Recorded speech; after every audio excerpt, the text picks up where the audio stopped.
Winter's wrath creates even more challenges for local search and rescue teams.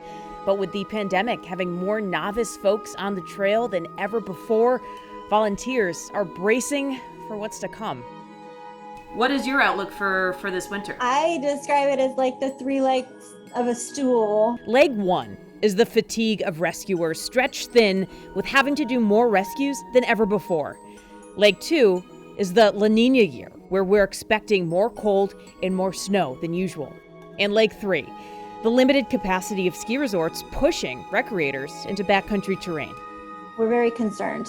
Someone who is a new recreationalist may be completely unaware that they're entering avalanche territory.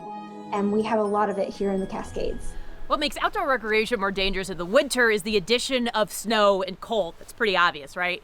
Well, what isn't so obvious, Jen says, is that a lot of the more popular hiking trails that we enjoy in the summer come wintertime become dangerous because of the high risk for avalanches. Take Snow Lake Trail, for example.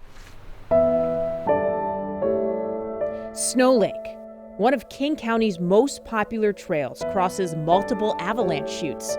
People snowshoeing, which is a popular low-barrier winter sport, have died here, including 2 teens just 2 winters ago.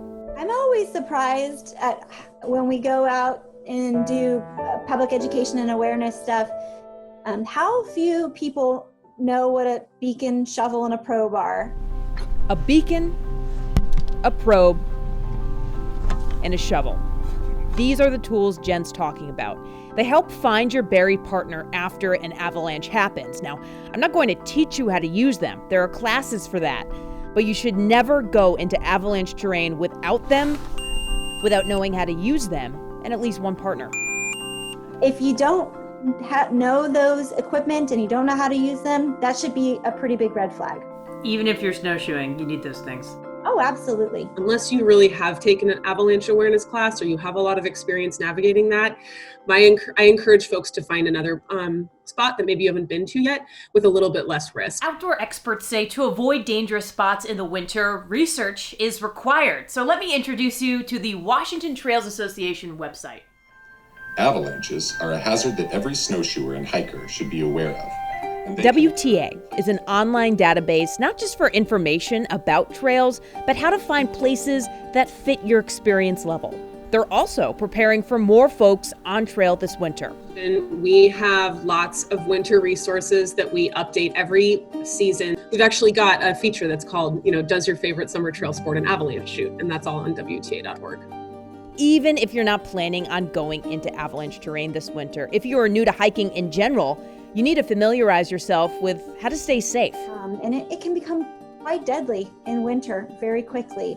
So don't wait, call us right away, bring your 10 essentials and leave a trip plan with somebody who can be accountable for you. Along with bringing the 10 essential, things like water and food, extra clothes, and a light source, Jen says you should consider something called an electronic locator beacon or an ELB. They cost between $200 and $700, but Jen says this investment is worth it. It's an insurance policy, right? It's an oh crap button. So there's a big difference between an avalanche beacon and an ELB. So an avalanche beacon only works with others like it when you switch it from the search to tracking mode. An ELB is more like a satellite phone, and with a press of a button, you can let rescuers know exactly where you are. If you can't have cell coverage, some kind of messaging device like a beacon or a spot or an inReach is really the only way. They will absolutely save your life when they're needed. Anytime you wander into the backcountry, especially in winter, preparation and knowledge are key. Before you venture outside, do your research, make a plan, and enjoy our beautiful landscapes in the safest way possible. For King 5 News, I'm Vanessa Mashanya.